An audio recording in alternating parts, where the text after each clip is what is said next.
kawasan Air Keroh, dekat dengan Tol Air Keroh. So hari ni kita berada dekat dengan Taman Muzaffar Shah. Unit yang kita nak jual ni adalah dekat sahaja dengan Tol Air Keroh Melaka. Okey, estimate dalam 5 ke 7 minit sahaja. Okey, so unit adalah unit dan bumi. So jom kita masuk dalam.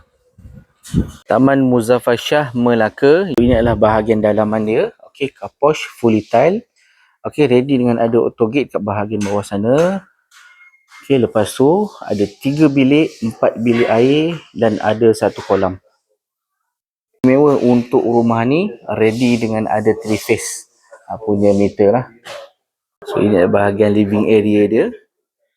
Okey, unit ni memang dah buat semua. Atas ada loteng. Dia dah buat bahagian atas. So ini adalah bahagian master bedroom dia. Okey, ready dengan ada aircon. Okey, lepas tu yang ni dia buat kolam, ada kolam kat sini. Okey, ready dengan ada water heater. Okey, jom kita tengok bahagian belakang. Ini adalah bahagian dining area. So ini ada dry kitchen kat sini. Ada dining area. Okey, so bilik seterusnya.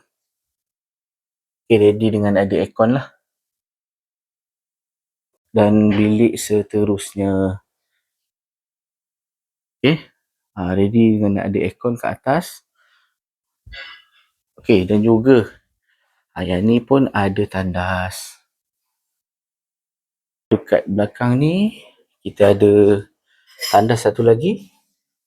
So, condition tandas masih lagi cantik, ready dengan ada water heater. Inilah bahagian belakang dia.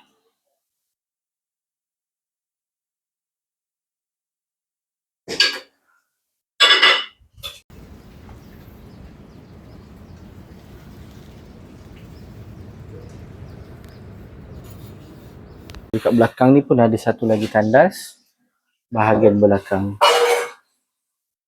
So, rumah yang kita tengok tadi, teres setingkat dekat dengan Taman Muzaffar Shah Melaka. Estimate dalam 5 minit sahaja untuk pergi ke Tol Air Keroh.